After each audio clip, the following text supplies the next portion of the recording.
Idrissou Abdoul Bachiki confirme sa suprématie sur le plan national. 42 km/h, 100 km parcourus en 2h18, le sociétaire de la Donga Vélo Club surclasse le peloton.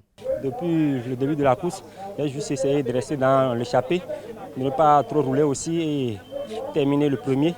Donc une fois à l'arrivée, je l'ai fait. 55 coureurs répartis en deux catégories, à savoir la catégorie élite hommes-dames et celle des juniors filles-garçons, étaient en compétition pour le compte de cette course statutaire, la toute première après la trêve imposée par la Covid-19.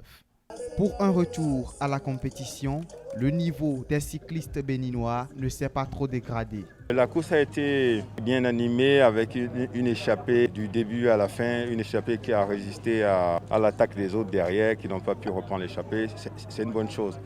Il faut de l'animation dans une course et on commence à voir que nos coureurs commencent à avoir le niveau. Ce qui reste à leur formation, c'est l'audace.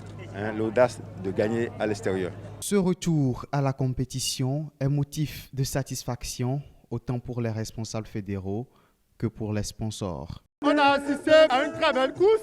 Comme vous le voyez, la Béninoise marque son soutien indéfectible à cette fédération jeune, mais très dynamique dans le monde du sport.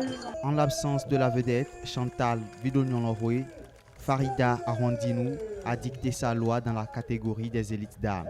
Eglorade Saizonou s'est imposé chez les juniors. Les 5 premiers de chaque catégorie ont reçu des enveloppes financières à l'issue de cette compétition qui vient lancer officiellement les activités de la nouvelle saison du cyclisme béninois.